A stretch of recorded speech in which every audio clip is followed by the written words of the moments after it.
Buenas tardes y bienvenidos a este espacio que el periodista Mario Pentón hace todos los días desde las oficinas de la firma Gallardo Law Firm, una firma de abogados de inmigración. Mi nombre es Jesús Novo, soy un abogado aquí en la firma y hoy voy a tratar de llenar el espacio de Mario ya que Mario no se encuentra disponible. Como siempre, estaré hablando de temas que son de su interés en cuestiones de inmigración y después al final, bueno, pues estaré poniendo las preguntas que ustedes pueden ir haciendo. Hoy quiero tocar un tema que nos preocupa mucho porque hemos visto varios casos así. Personas que entraron por CBP-1, cubanos sobre todo, que entraron por CBP-1, no aplicaron para asilo porque pensaron, bueno, al año y un día yo puedo aplicar mi ley de ajuste y no tengo ningún tipo de problema, pero todavía no les ha llegado la fecha de poder aplicar a la ley de ajuste. Y entonces se tropiezan con alguna autoridad de inmigración y terminan detenidos. Esto no es una historia, esto no es un cuento, esto no lo estamos inventando. Tenemos casos así y más de un caso así, personas que han sido detenidos, sobre todo personas en Texas. En la Florida no pasa tanto, pero en Texas tenemos varias personas que los han detenido y entonces, como que no habían aplicado para asilo porque pensaban que iban a aplicar a la ley de ajuste, los han detenido. Al detenerlo, le dicen, bueno, ¿qué usted tiene aquí?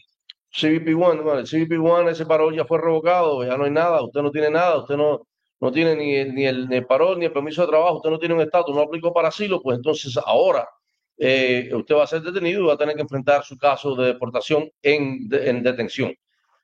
Tenemos que tener mucho cuidado. Las personas que todavía le falte mucho tiempo, los cubanos que le falte mucho tiempo para aplicar a su ley de ajuste cubano, deben aplicar a asilo en el interino, en este tiempo. No es para que ganen su asilo, pero es para que estén protegidos. Obviamente ustedes saben que ustedes van después a la larga a aplicar a la ley de ajuste, pero deben protegerse en este tiempo en el cual van a estar sin ningún tipo de estatus. ¿Okay? Esto no es nada diferente de una persona, por ejemplo, que entra por el aeropuerto con una visa, le dan 6 meses de estadía y después se queda otros 6 meses para esperar a aplicar, disculpen, a la ley de ajuste. Están iguales, están sin ningún tipo de protección, no han pedido asilo. Por lo tanto, estas personas que entraron por CBP-1, que se suponía que aplicaran para asilo, porque esa fue la idea desde el principio de CBP-1, que las personas aplicaran para asilo. Si no aplicaran para asilo, bueno, pues entonces están expuestos hasta de aquí hasta que puedan aplicar a la ley de ajuste a cualquier otro tipo de problema. Por supuesto, las personas que entran por el aeropuerto, usualmente si tienen una visa o si tienen una doble ciudadanía, no van a aplicar para asilo. Pero a lo que me refiero es que es una pequeña analogía en cuanto a ese tipo de casos. Por supuesto, las personas que no son cubanas, que no tienen la forma de aplicar a un ajuste de estatus a través de una ley de ajuste y no tienen a un familiar tampoco que le haya puesto una petición o una cosa así, pues esas personas no tienen otro remedio que aplicar para asilo. O sea, el asilo es aquí lo que más los va a proteger. ¿Ok? Y por supuesto, y ahora es la parte en que le doy grandes recomendaciones. Usted siempre debe hacer su asilo con un profesional. ¿Y por qué? Bueno, hay un memorando en el cual se le ha indicado a los jueces de inmigración que desestimen los casos de asilo que sean legalmente insuficientes. ¿Qué puede ser eso? Bueno, si sencillamente una persona en ningún momento dice que ha sido perseguida, que teme de regresar a su país, o sea, que no dé ningún tipo de evidencia de que teme ser perseguido en su país o que ha sido perseguido en el pasado, pues obviamente esa persona, esa petición de asilo va a resultar ser legalmente insuficiente y los jueces ahora tienen la opción de desestimarla sin ni siquiera tener una audiencia. Así que tienen que tener mucho cuidado, tienen que visitar a un profesional, que los profesionales le ayuden. Los notarios, los paralegales son baratos, de verdad. Bueno, muchas veces también hemos visto algunos paralegales, algunos notarios que a veces cobran hasta más que abogados. Pero tienen que tener mucho cuidado porque, como le digo, en realidad ellos no tienen la experiencia, no tienen el conocimiento y ni siquiera le pueden presentar una petición de asilo en la corte bajo su nombre, tiene que ser solamente bajo el nombre de la persona porque ellos no están autorizados para comparecer delante de la corte. Así que busquen los servicios de un profesional, de un abogado, sobre todo un abogado de inmigración que sepa lo que está haciendo. Ok, también, bueno, quería recordarles, y esto es una mala noticia, la cuestión del TPS de los venezolanos de la designación del 2023, que la Corte Suprema le acaba de dar al presidente el derecho de parar ese TPS y que, o sea, que no continúe que los venezolanos que tienen el TPS se le haya expirado, bueno, pues a partir de este momento en que se tomó esta decisión de la Corte Suprema de los Estados Unidos, pues ya ese TPS no tiene ningún tipo de valor. Los del 21 todavía tienen hasta septiembre y hay que ver qué es lo que pasa. Si en algún momento pues se les extiende, qué es lo que pensamos todos que vaya a pasar. Pues bueno, como les decía, si ustedes tienen preguntas que quieran hacer, pueden irlas haciendo aquí ahora en vivo. Yo trataré de llegar a la mayor parte de preguntas y le iré contestando. Como les decía, este es el espacio del periodista Mario Pentón que diariamente hace desde las oficinas de Gallardo Law Firm aquí en Miami. Como ustedes saben, las oficinas de Gallardo Law Firm tenemos oficinas en Miami y en Hialeah. El número para llamar en caso de que quieran hacer una cita es el 305-261-7000, 305-261-7000, y aquí estamos, bueno, para ayudarles. Pues nada, sin más, creo que ahora voy a comenzar a responder preguntas que ustedes están haciendo en estos momentos. Aquí tenemos a Víctor Blandón que dice, hola, estimado abogado, ¿qué posibilidad hay de los nicaragüenses para obtener permiso de trabajo bajo asilo? Se están aprobando hoy en día, yo lo llevo esperando desde hace 3 meses. Bueno, Víctor, 3 meses no es un tiempo demasiado largo, o sea, definitivamente no es óptimo, uno espera que sea menos de 3 meses el tiempo que se demora en su permiso de trabajo, sobre todo cuando inmigración dijo que iba a ser entre 45 y 90 días, pero en realidad sabemos que la realidad es otra. Ahora, el hecho de que usted sea nicaragüense, de que sea venezolano, de que sea cubano, de que sea haitiano, no tiene nada que ver a la hora de usted haber puesto su asilo y pedir un permiso de trabajo bajo su asilo. Eh, si tiene un asilo válido, tiene un asilo que es completamente factible, que es legalmente completo, pues no debe tener ningún tipo de temor. Yo estoy convencido de que le va a llegar su permiso de trabajo en cualquier momento. Si obviamente lo tiene delante de la corte, bueno, pues en algún momento va a tener que pelear ese asilo con la corte y ojalá lo pueda ganar. Bueno, la próxima pregunta dice Janet García, no me ha llegado mi residencia, soy parol humanitario y llevo 210 días. ¿Es normal? Ok, Janet, déjame explicarte. Son 1080 días los que inmigración puede tomarse para darte tu residencia. Pasados los 1080 días, tú puedes puedes contactarlos y preguntar qué es lo que está pasando. Y si después de 90 días de que tú los contactaste todavía no tienes una respuesta, entonces puedes tomar algún tipo de acción con una oficina que se llama del Ombudsman. Pero 210 días es totalmente normal, eso es menos de un año, o sea, en realidad no tienes de qué preocuparte que sea por paro humanitario ni nada de eso. Me imagino que eres cubana y que aplicaste bajo la ley de ajuste, así que no tienes de qué preocuparte. 200 días, como decía, es normal. El cubano sin rendirse, está bueno eso. Dice, hola, buenas tardes, para abogado. ¿Podría con el recibo de la aplicación de la residencia cerrar la corte por CBP? Entré por CBP y tengo el permiso activo. Saludos. Dios nos cuide. Bueno, cubano, sí, obviamente, si tienes el recibo de la aplicación de la residencia, dependiendo de dónde es que estés, si estás en Miami, los jueces de Miami todos te van a cerrar la corte teniendo el recibo de la residencia. Hay otros jueces fuera de Miami, sobre todo, que creo que hay un juez me parece que en Louisville, bueno, por ahí arriba, o en Tennessee, en alguna parte que no le gusta cerrar las cortes a no ser que tú tengas ya tu residencia.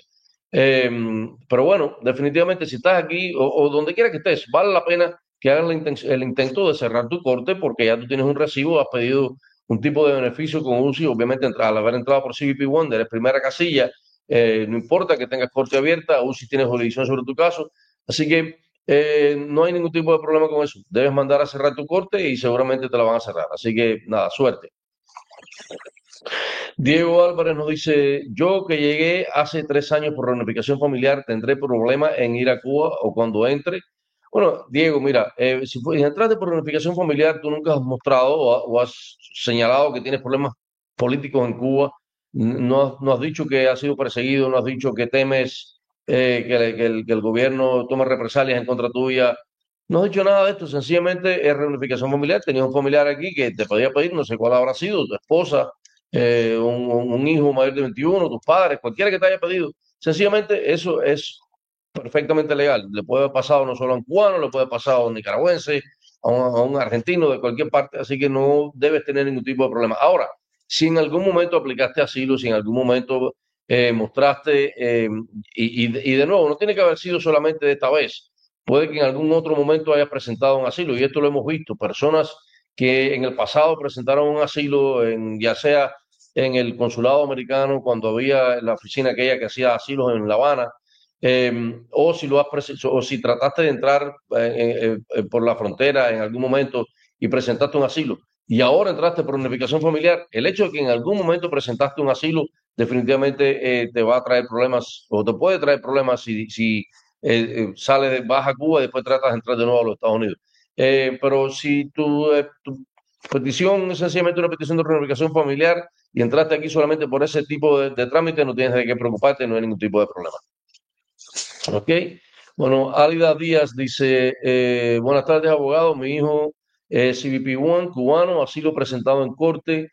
Tiene su primera corte en julio y aplica a la ley de ajuste en agosto. Hizo bien, lo ha hecho todo maravillosamente bien. Cuando vaya a esa corte en julio, le va a decir al juez, bueno, ya tiene presentado su asilo, que obviamente ese es el beneficio que él quiere. Desafortunadamente, a pesar de que lo bueno que tiene cuando uno entra con primera casilla, que todo lo que entra por CBP One lo tienen, tienen la opción de que UCIS le pueda dar la residencia sin tener que cerrar su corte. El juez de inmigración no le puede dar la ley de ajuste. Por lo tanto, lo más que pueden hacer es pedirle el asilo, decirle que quieren hacer el asilo. Si es aquí en Miami, bueno, como digo, los jueces conocen muy bien cómo funciona esto, van a saber que en algún momento van a cerrar esa corte, así que lo más probable es que sencillamente le aplacen esa corte para que más adelante, pasado agosto, cuando él pueda aplicar a su ley de ajuste, y entonces una vez que tenga el recibo, pues someta una aplicación para cerrar esa corte. Si no es así, si no le aplazan la corte, bueno, sencillamente que diga que lo que quiere es un asilo y a ver cuándo es que le dan la fecha para que presente su caso de asilo. De todos modos, estoy convencido de que su corte es en 1 de julio y en agosto puede presentar la ley de ajuste. Debe presentarla en cuanto pueda, o sea, en cuanto pase el año y un día, inmediatamente presentar su aplicación de ajuste de estatus para que le llegue pronto ese recibo y pueda mandar a cerrar la corte para que no tenga que ir a una segunda corte. Pero bueno, definitivamente lo hizo todo muy bien, no creo que tenga ningún tipo de problema. Entró por CBP One, aplicó asilo y tiene una corte, pues todo está bien. Ok, Arlenis Quesada nos dice, soy CBP, apliqué en enero, corte en marzo, mandé moción para cierre de corte, pero aún tenemos puesta la fecha de corte para octubre. Pero mi reloj de corte está detenido. Arleni, no entiendo a qué te refieres con tu reloj de corte, porque en realidad, o sea, si tú aplicaste en enero a la ley de ajuste a tu residencia, debías haber aplicado también al permiso de trabajo con esa aplicación de ajuste de estatus. Si te refieres al reloj del asilo, eso en realidad no tiene, o sea, es relevante totalmente para ti porque tienes otras opciones para tu permiso de trabajo. Así que eh, si mandaste una moción para cierre de corte y no tienes respuesta, sigue saliendo que en octubre tienes tu corte, vas a tener que ir en octubre y entonces en ese momento le vas a enseñar toda la evidencia al juez, le vas a pedir que ahí te cierre la corte y lo más probable es que te la cierre. Vuelvo a lo mismo, ¿no? Si estás en Miami, no creo que vas a tener problemas fuera de Miami. Hay jueces que están pidiendo que tengas la residencia ya, que te la hayan enviado. Pero bueno, como quiera que sea, en algún momento te van a cerrar esa corte, así que no tienes de qué preocuparte. Y el Grinch dice, abogado, si el nombre de mis padres está mal escrito en mi acta de nacimiento, ¿puede afectarme el proceso de mi residencia por ley de ajuste cubano? Sí, ok, el nombre de tus padres puede que esté mal escrito, pero si tú tienes un certificado de nacimiento en el cual muestra que tú eres cubano, o sea, el nombre de tus padres, escrito bien o mal, es irrelevante. Eso no afecta ni tu elegibilidad para la residencia por la ley de ajuste, ni afecta, o sea, no hay fraude, no hay ningún tipo de problema aquí, porque en realidad eso es un error, quizá que se haya cometido, no sé si en el registro civil o dónde fue que se cometió el error, pero eso no es un problema. Los problemas para donde los nombres de los padres, los nombres de los abuelos pueden causar un poco de problema es para las personas que buscan la ciudadanía española, porque ahí tiene que todo estar exacto, todo tiene que machar, no puede haber ningún tipo de desviación, y ese es lo único. Pero en realidad, para tu proceso de residencia aquí, por ley de ajuste cubano en los Estados Unidos, no debes tener ningún tipo de problema, aunque los nombres en el acta de nacimiento estén mal. Eh, si tu nombre está bien, tu fecha de nacimiento está bien, eso es lo que importa, no tienes de qué preocuparte. Arquímedes dice, ya presenté la residencia hace 4 meses y medio y tengo corte en 2 meses. En 2 meses y medio. No apliqué asilo. ¿Qué pasará si llegué a la corte y no me ha llegado a la residencia? Gracias. Bueno, Arquímedes, en el caso tuyo es un caso diferente porque ya tú aplicaste a tu residencia. Me imagino que debes tener tu recibo. Cuando vayas a tu corte, bueno, en realidad debías presentar, o sea, si tienes la corte en 2 meses y medio, tienes un poco de tiempo como para presentar un cierre de corte. Y quizás te cierren esa corte y no vas a tener que comparecer. Pero si no te llega la corte cerrada o si no lo presentas antes de que te llegue la cita, pues sencillamente ve con el recibo de la aplicación de ajuste de estatus, de ley de ajuste, y le pides al juez que te cierre esa corte porque ya tú tienes otro tipo de beneficio, has aplicado a la residencia. Así que en realidad no tiene sentido que sigas estando delante de la corte. Pero nada, tu caso, o sea, ustedes son las personas beneficiadas, ustedes son las personas que en realidad mejor suerte han tenido, pensando en la cantidad de personas con I-220A que están ahí que quisieran tener un parol para poder aplicar a su residencia. Desafortunadamente siguen esperando. Ok, Dania González dice, abogado, bendiciones para usted. Mi hijo lleva 4 meses, es CBP-1, tiene una petición de asilo de 60 días o más. ¿Puede estar tranquilo? Claro que sí, no tiene ningún tipo de problema. O sea, si tiene su petición de asilo, tranquilo, el asilo le da una protección. Es CBP-1, de nuevo, voy a asumir que su hijo es cubano. Si cuando, o sea, piensa aplicar a la ley de ajuste y tiene una petición de asilo, tranquilo que eso lo protege. Cuando lleva el año y un día que aplique su ley de ajuste, no debe tener ningún tipo de problema. Yaima Ayuso dice, hola abogado, ya apliqué para la ley de ajuste y permiso de trabajo. Fue revocado y el otro no me ha llegado. ¿Qué puede pasar si sigo trabajando? Ok, Yaima, esto lo hemos dicho varias veces aquí. Esta cuestión de trabajar sin tener el permiso de trabajo revocado es un problema de una decisión personal. Yo no le puedo decir a nadie que trabaje así, ni le puedo decir que no trabaje. Yo entiendo que la gente tiene que ganarse la vida, que a veces tienen que pagar todas sus cuentas y todas estas cosas. Sin embargo, le recalco que trabajar sin autorización, sin permiso de trabajo, por supuesto, es una violación de las leyes de inmigración. Ahora, para la ley de ajuste cubano, la ley de ajuste cubano no está bajo la 245C de ningún tipo de subinciso de la 245C, por lo tanto, el trabajar o no trabajar con el permiso de trabajo no te va a afectar tu elegibilidad. Pero, como siempre digo, hay otras consecuencias que pueden traerte el hecho de que estés trabajando sin permiso de trabajo. Mi consejo es, si aplicaste la ley de ajuste, debías haber aplicado en aquel momento a permiso de trabajo por la aplicación de la ley de ajuste. Me imagino que fue revocado fue de parol porque entraste por CBP-1. Sencillamente, habla con tu empleador, dile que si tienen E-Verify, que lo verifique, chequee, y si sale que eres elegible porque aplicaste ya la ley de ajuste, tienes una aplicación de ajuste de estatus pendiente, quizás eso te hace elegible. Bueno, si aparece que eres elegible en E-Verify, no tienes de qué preocuparte. Sin embargo, recalco, trabajar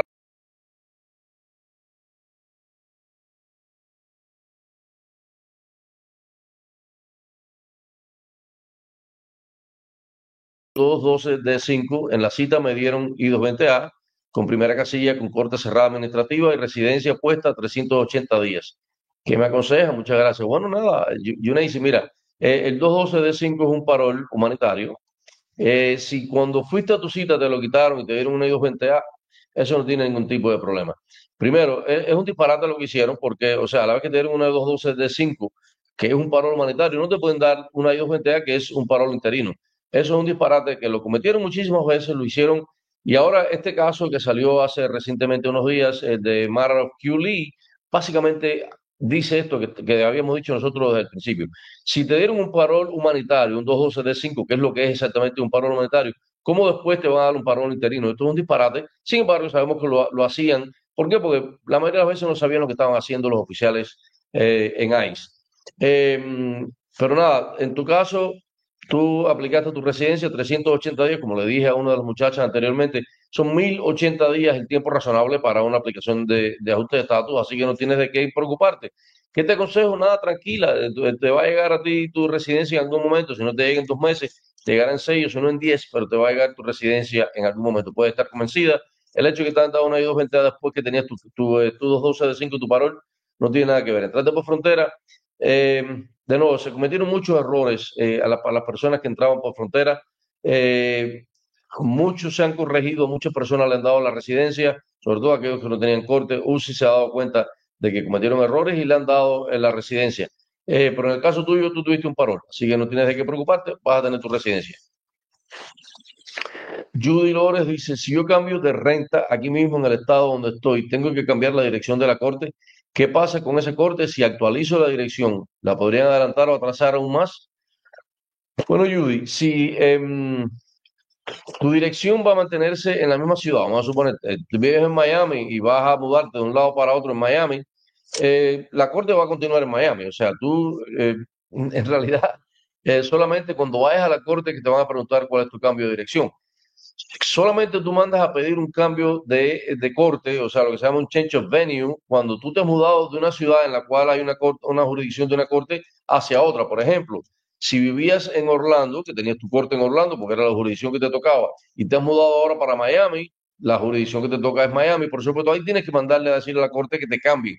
Y eso no solamente con un cambio de dirección, tienes que hacer una moción que se llama un change of venue. Tienes que mandar a que te cambien el lugar donde va a ser tu corte para Miami. Y ahí sí puede pasar que te la adelanten o puede ser que te la atrasen. Todo depende a qué juez le tocaría tu caso en ese momento. Ahora, si te mudas dentro de la misma ciudad y vas a quedarte en la misma corte, tú vamos a suponer, vivías en Kendall y ahora te mudaste para Hialeah, sigues estando en Miami, en la jurisdicción que te toca es Miami. Por lo tanto, no tienes que comunicarle nada a la Corte de Inmigración. Cuando tú vayas a tu corte, le dices entonces al juez que te mudaste y entonces ellos van a tener una dirección nueva.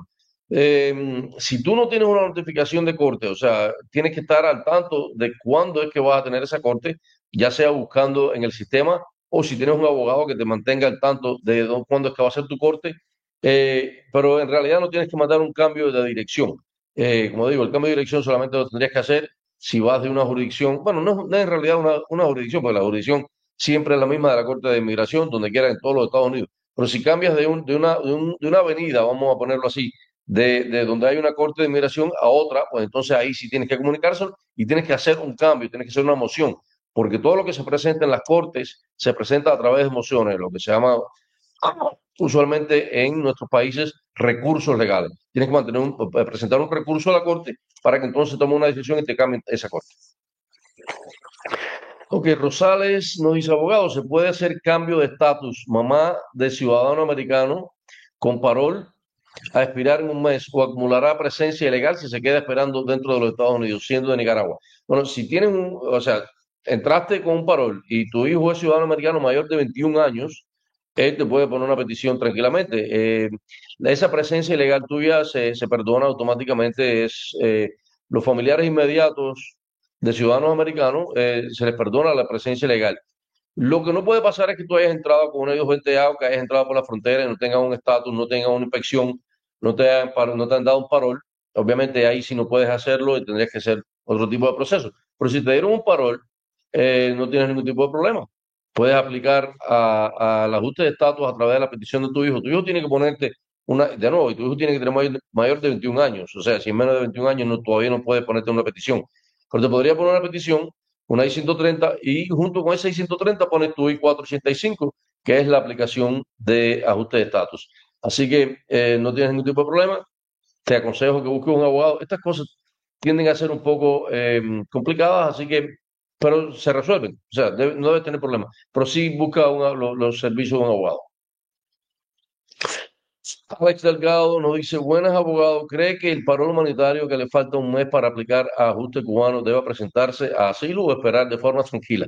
Bueno, Alex, como creo que comencé este programa hoy diciendo que tenemos clientes que han sido detenidos esperando el tiempo para aplicar a su ajuste de estatus y no habían aplicado asilo y han tenido problemas. Los han detenido, han estado en detención y se ha resuelto en algunos casos, pero créeme que es algo que, o sea, te pueden forzar a que defiendas tu caso en corte, en detención, y entonces esto puede ser un problema, porque, o sea, si no has aplicado asilo, en ese momento vas a aplicar asilo, estando en detención se te complica. Si pierdes ese caso de asilo, pues entonces te van a dar una orden de deportación, lo cual va a ser un tremendo problema, porque ni siquiera te van a dar la oportunidad de aplicar tu ajuste de estatus.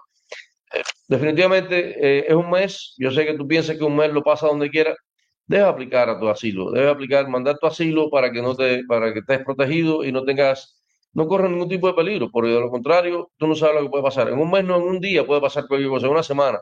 Así que definitivamente, Alex, si me preguntas a mí, mi consejo es que apliques para asilo. Dunia Enamorado dice, buenas tardes, abogado.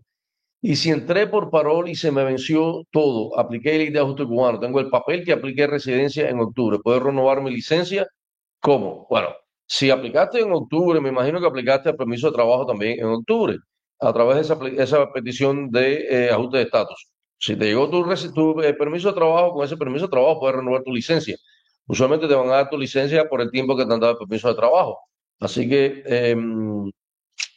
así, o sea, no es muy complicado esto. Sencillamente, con tu permiso de trabajo vas a sacar tu licencia. Bueno, señores, un par de preguntas más y ya voy a terminar.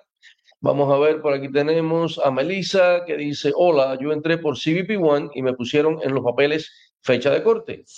Ya yo tengo residencia, pero cuando reviso en el sistema no me aparece ninguna fecha de corte. ¿Qué se debería hacer? Gracias. Bueno, Melissa, no sé a qué te refieres que no tienes, cuando revisan el sistema no te aparece ninguna fecha de corte. La persona que entraba por CBP One, usualmente los oficiales le daban una NTA, un NTA, un documento acusatorio, y les daban una fecha de corte en ese mismo NTA. El 95% de las veces esa fecha de corte coincidía con la fecha que iban a tener. Sin embargo, hubo a veces casos en los cuales esa fecha de corte que se puso en el NTA nunca apareció en el sistema y nunca la persona tuvo que comparecer a corte. Mi consejo es que busques los servicios de un abogado para que te chequee a ver si todo está bien, porque obviamente tú no quieres que te den una orden de deportación. Ok, bueno, vamos a ver si tomamos una última más por aquí. Bueno, Jesús García, ¿cree que el paro humanitario corra la misma suerte que el TPS?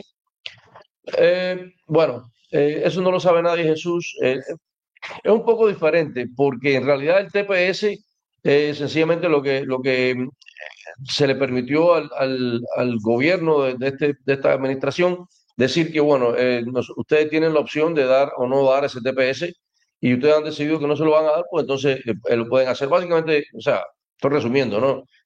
Por supuesto, la decisión bastante amplia. En cuanto al paro humanitario es un poco diferente porque eso fue algo que hizo la administración anterior y consideró que las personas eran, o sea, tenían derecho a ese parol, así que me parece que, pero nada, hay que esperar. A mí nunca me gusta anticiparme, usualmente cuando yo trato de anticipar qué es cuál es la decisión que va a tener la Corte Suprema, a veces me equivoco y a mí nunca me gusta especular. Así que bueno, señores, nada, muchas gracias por estar aquí. Estaremos aquí de nuevo mañana. El periodista Mario Pintón estará con ustedes en cuanto se pueda incorporar. Les doy muchísimas gracias por estar aquí conmigo hoy, por haber hecho todas las preguntas. Y nada, nos vemos mañana.